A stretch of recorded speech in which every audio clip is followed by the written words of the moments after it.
What's going on, everybody? Welcome back to another video. Today I'm going to be talking about Idle Hands. Alright, so I have not seen this movie in a gosh darn minute.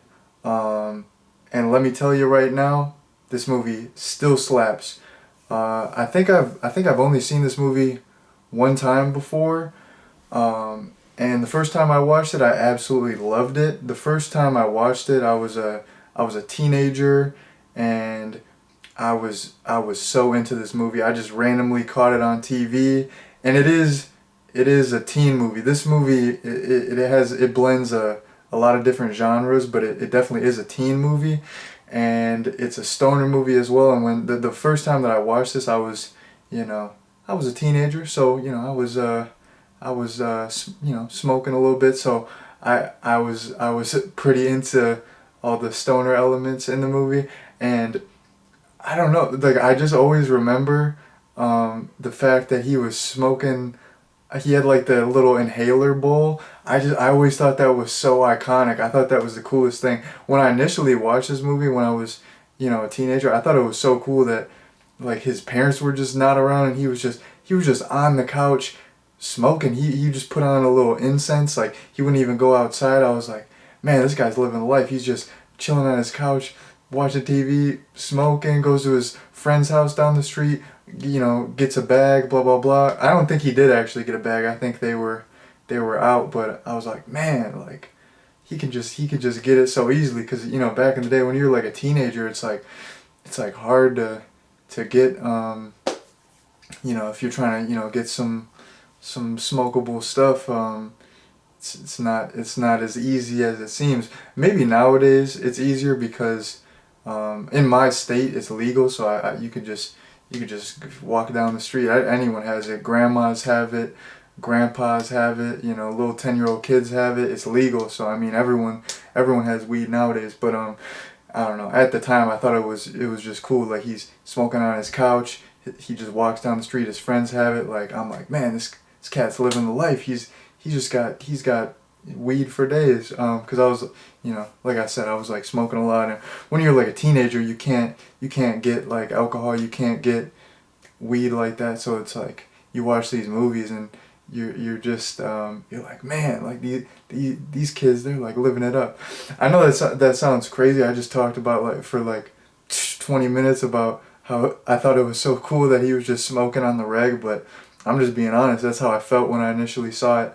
And getting back to the inhaler bowl, it's that's like one of the main things that I remember about this movie. And I brought it up to my coworker the other day, because she has asthma, and she's always hitting the inhaler on the reg, and I'm always joking with her because she's hitting it so often. It's like I'm like, what do you got in there? I'm like, you got some weed in there or something? What do you got some drugs in there? Like, why you're hitting the inhaler like a little too much? What's in there?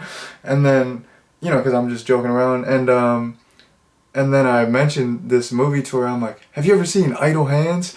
It's about this guy, and he's a lazy stoner, and his hand gets possessed and it starts killing people, and he's smoking weed out of a inhaler. And then she's like, what kind of movies are you watching? She's like, that sounds weird. That sounds sick. Like, you're a sick individual. Like, that was like literally what she said, and I thought it was the funniest thing. But I mean, this movie's a classic. You can't hate on Idle Hands. So I was a little disappointed when she said that. I was like, oh snap! You better put some respect on Idle Hands. Come on, man. Don't play with Idle Hands like that. But yeah, I pretty much gave you all my overall opinion. This movie rocks. Still holds up. It's thebomb.com. I love this movie. You know what? I kind of gave the basic plot summary when I was like, it's a stoner guy and he's lazy and his hand gets possessed. But I'm gonna give you all a little more in-depth plot summary. It's not gonna be that much more in-depth, so don't get your hopes up. But okay, basic premise. You got this guy Anton, right?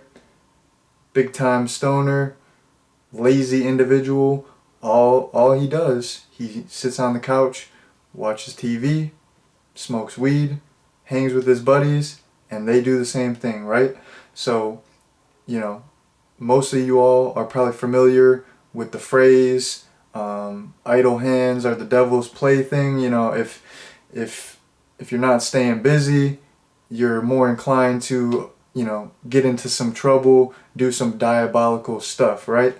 So there's this demonic presence that's possessing the laziest person, you know, according to that saying.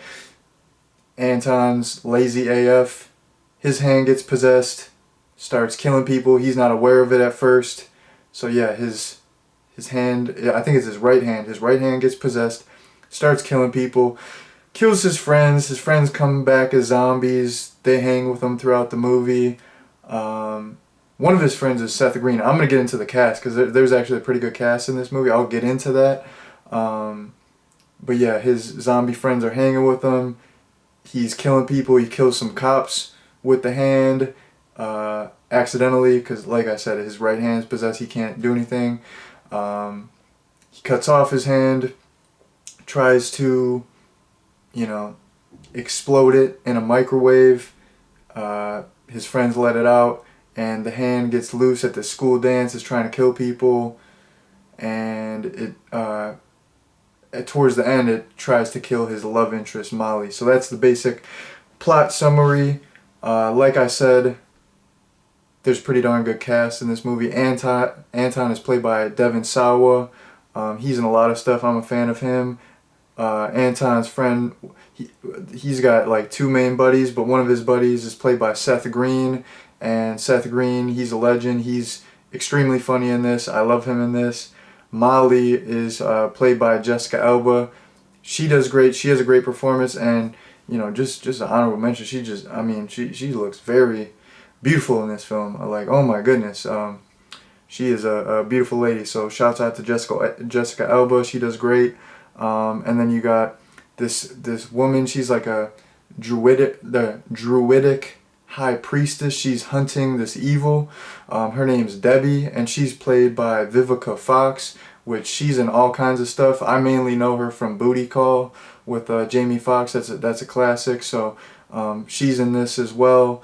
And then her kind of love interest and helper is this guy named Randy, and he's played by Jack Noseworthy, who I'm not familiar with a lot of his work, but I'm pretty darn sure he was in Encino Man. He had a small role. He was like one of the guys at the ice rink when he's like, man, he just took that hit.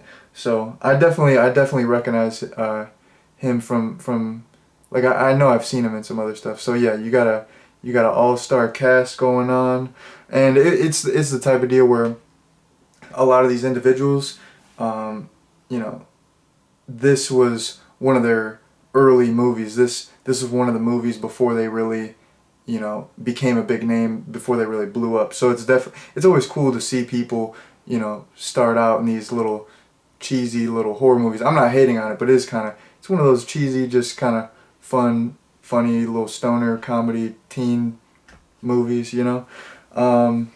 Moving on, actually with what I just said, that kind of is a good transition into what I was going to talk about. I like how this film blends a bunch of genres.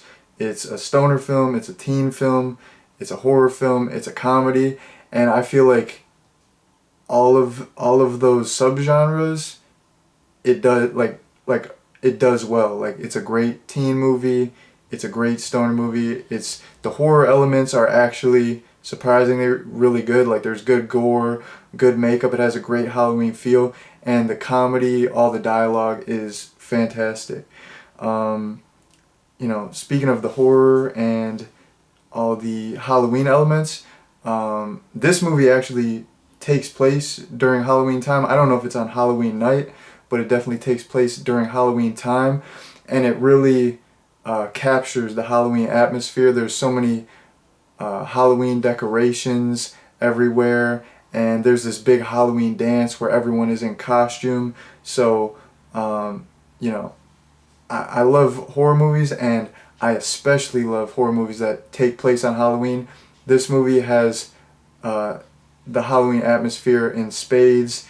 it's as I'm recording this, it's mid-September right now, so we're getting into fall. It's almost October, so this is a great fall watch, a great October watch. Definitely encapsulates the Halloween feel, the Halloween season.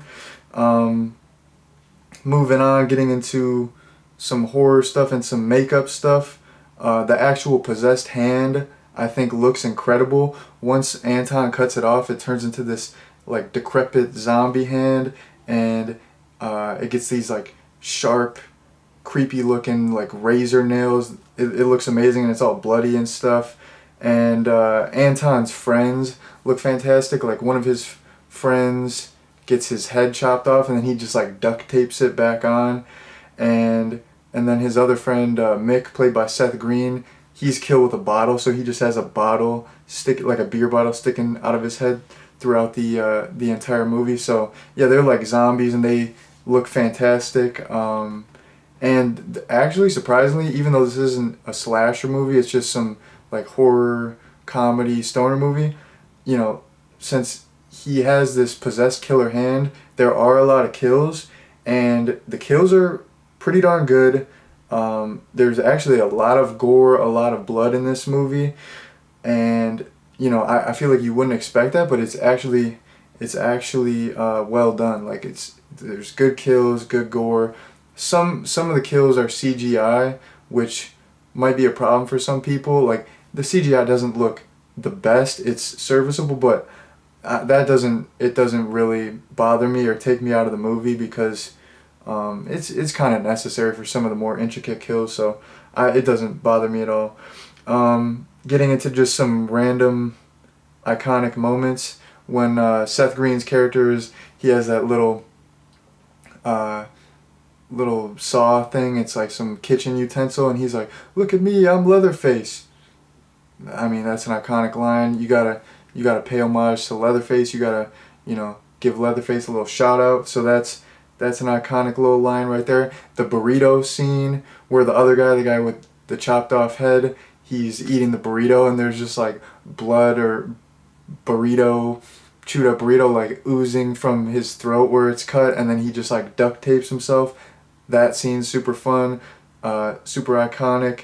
And then I like how, these guys are actual zombies, and then they go to the Halloween dance, and they're trying to, pick up girls and impress girls by like playing off the fact that they're zombies as like, oh yeah, we came up with these super creative, intricate costumes, and yeah, we're so creative and mysterious and blah blah blah. And I just love that angle. I just thought that was kind of fun and silly. So that was awesome.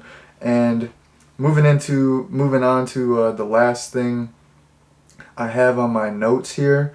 I really like the climax towards the end of the third act. It's high stakes. Molly, played by Jessica Alba, she's about to get killed by the hand, and they're trying to stop it. And this is a comedic movie. It's a silly stoner movie. The way that they defeat the possessed hand is so funny. It totally fits the movie. They just blow, like they like hit this giant bong that someone made in wood shop, and it's like some like rugged steel bong with all these pipes. It almost looks like a car engine. So they like hit this bong, and they just like blow smoke on the hand, and the hand gets like too high and just dies. And then Vivica Fox's character just like throws a knife at it, and then Mick, played by Seth Green, he's like, that's it? It just disappears? He's like, there's no giant explosion? There's no Satan's hellspawn coming down? He's like, that's so anticlimactic. So the ending is awesome. Jessica Alba, she's kind of has a little promiscuous outfit going on. And then they're kind of joking. One of the guy with the cut off head, he's joking. He's like, oh, she's definitely gonna win best costume, because she's just kind of got like, the top and bottom going on. She's pretty much like in her underwear. So I mean, she looks absolutely beautiful. So I mean, the third act, it's funny. You got some beautiful ladies. Vivica Fox's character gets with that that Randy guy at the end. So I mean, good for him. She's a beautiful lady as well. Shouts out to her.